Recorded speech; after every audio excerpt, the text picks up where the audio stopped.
7 মাস বয়সী শিশুদের জন্য আমিষ রেসিপির এই টিউটোরিয়ালে আপনাদের স্বাগত। এই টিউটোরিয়ালে আমরা শিখব 7 মাস বয়সী শিশুদের জন্য শক্তির প্রয়োজনীয়তা, কিছু আমিষ রেসিপি বানানো। এখন শুরু করি। একটি 7 মাস বয়সী শিশুর দিনে পরিপূরক খাবার থেকে 200 ক্যালোরির প্রয়োজন। আধা কাপ খাবার দিনে 3 বার দিতে হবে। আধা কাপ প্রায় 125 মিলিলিটার বা 8 টেবিল চামচ খাবার। শুধুমাত্র মাখা এবং বিশুদ্ধ ধরনের খাবার দিতে হবে। শিশুর খাবারের ধারাবাহিকতা যথেষ্ট ঘন হওয়া উচিত। শিশুর খাবার বানানোর সময় সর্বদা স্থানীয় এবং মৌসুমী উপাদান ব্যবহার করুন। নিশ্চিত করুন যে আপনি আপনার শিশুকে খাবারের সংমিশ্রণ দিচ্ছেন। এছাড়াও নিশ্চিত করুন যে শিশুর 1 বছর বয়স না হওয়া পর্যন্ত তার কোনো খাবারে লবণ যোগ করবেন না। শিশুর বয়স 2 বছর না হওয়া পর্যন্ত চিনি এবং গুড় যোগ করবেন না। আমিষ জাতীয় খাবার ভালো চর্বি, প্রোটিন এবং অন্যান্য মাইক্রোনিউট্রিয়েন্টসের সমৃদ্ধ। এই পুষ্টিগুলি শিশুর সঠিক বৃদ্ধি এবং বিকাশের জন্য অপরিহার্য। চিকেন, ডিম, মাংসের মতো খাবার দেওয়া যেতে পারে। এখন 7 মাস বয়সী শিশুদের জন্য কিছু আমিষ রেসিপি দেখি। আমাদের প্রথম রেসিপি হলো শুকনো মাছের গুঁড়ো। এই গুঁড়া বানাতে আমাদের শুকনো লোটে মাছ লাগবে। পদ্ধতি: 4 থেকে 5টি শুকনো লোটে মাছ নিন। একটি ছুরি বা কাঁচি ব্যবহার করে মাথা, লেজ এবং পাখনা কেটে এটি পরিষ্কার করুন। তারপর শুকনো মাছ মাঝারি আকারে টুকরো করে কেটে নিন। এই টুকরোগুলি একটি প্যানে 5 থেকে 10 মিনিটের জন্য অল্প আঁচে ভেজে নিন। এটি ঠান্ডা হতে দিন এবং তারপর একটি সূক্ষ্ম পাউডার বানাতে এটি পিষে নিন। শুকনো মাছের গুঁড়া এখন প্রস্তুত। এটি ফ্রিজে একটি বায়ুরোধী পাত্রে সংরক্ষণ করা উচিত। এই পাউডারের 1 থেকে 2 চামচ শিশুর খাবারে যোগ করা যেতে পারে। যে কোনো স্থানীয় শুকনো মাছ এই গুঁড়া বানাতে ব্যবহার করা যেতে পারে। দ্বিতীয় রেসিপি হল ডিম এবং সবুজ ছোলার স্প্রাউট পিউরি। এই রেসিপিটির জন্য আমাদের প্রয়োজন 1 অধিক সিদ্ধ করা ডিম, 1 টেবিল চামচ সবুজ ছোলা। পদ্ধতি: সবুজ ছোলা ধুয়ে 6 থেকে 8 ঘন্টা জলে ভিজিয়ে রাখুন। জল ছেঁকে নিয়ে সবুজ ছোলা ঠান্ডা এবং শুকনো জায়গায় রাখুন।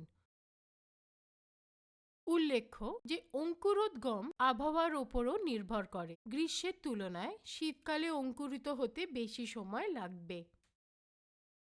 স্প্রাউটগুলি অঙ্কুরিত হলে এটি 5 থেকে 10 মিনিটের জন্য আধা কাপ জলে ফুটিয়ে নিন।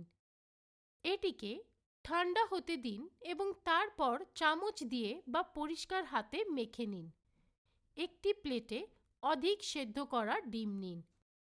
বাইরের খোসাটি সরান এবং একটি চামচ বা পরিষ্কার হাত দিয়ে ডিমটি মাখুন। এবার মাখা ডিমের সাথে অঙ্কুরিত সবুজ ছোলা মেশান।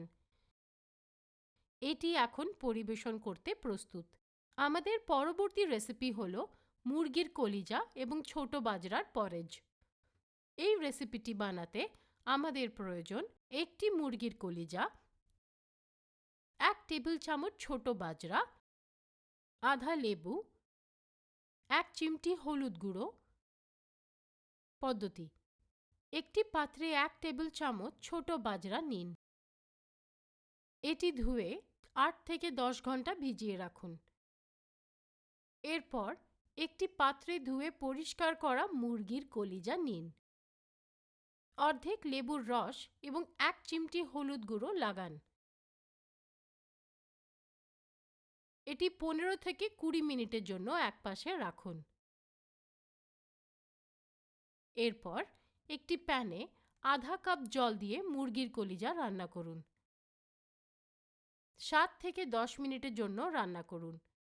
এটিকে ঠান্ডা হতে দিন এবং তারপর একটি চামচ দিয়ে বা পরিষ্কার হাতে মাখুন। তারপর ভেজানো ছোট বাজরা নিয়ে ভালো করে ধুয়ে ফেলুন। একটি পাত্রে রেখে 1 কাপ জল যোগ করে এটি রান্না হতে দিন। কম আঁচে 15 থেকে 20 মিনিট রান্না করুন, যতক্ষণ না জল শুকিয়ে যায়। এতে মেখে রাখা চিকেন কলিজা যোগ করুন এবং ভালো করে মেশান। মুরগির কলিজা এবং ছোট বাজরা পরে যখন প্রস্তুত। আরও এগিয়ে যাই, এরপর হাড়ের ঝোলের রেসিপি দেখি। এই রেসিপি বানাতে আমাদের প্রয়োজন 200 গ্রাম পরিষ্কার এবং ধোয়া ছাগলের হাড়, 2টি কাটা টমেটো, আধা চা চামচ জিরা গুঁড়ো, আধা চা চামচ হলুদ গুঁড়ো, আধা চা চামচ ঘি। পদ্ধতি: একটি পাত্রে ঘি গরম করুন এবং কাটা টমেটো যোগ করুন। জিরা গুঁড়া এবং হলুদ গুঁড়া যোগ করুন। ভালো করে মেশান এবং অল্প আঁচে 2 থেকে 3 মিনিট ভাজুন। এতে পরিষ্কার করা ছাগলের হাড় এবং 1 লিটার জল যোগ করুন। এটি প্রায় 30 মিনিটের জন্য কম আঁচে রান্না করুন। এটি ঠান্ডা হয়ে গেলে হাড়গুলিকে আলাদা করতে ঝোলটিকে ছেঁকে নিন, যা শিশুর দম বন্ধ করতে পারে। এই ঝোল শিশুর খাবারের জলের বিকল্প হিসেবে ব্যবহার করা যেতে পারে। এটি নারকেল দুধের বিকল্প হিসাবেও ব্যবহার করা যেতে পারে। এই সকল রেসিপি প্রোটিন সমৃদ্ধ, ওমেগা 3 ফ্যাটি অ্যাসিড এবং কলিন। এই রেসিপিগুলি ভিটামিন ডি এর মতো ভিটামিনের উৎস, এ, B2, B9 এবং B12, calcium, magnesium, phosphorus, iron, zinc এবং সেলেনিয়ামও রয়েছে।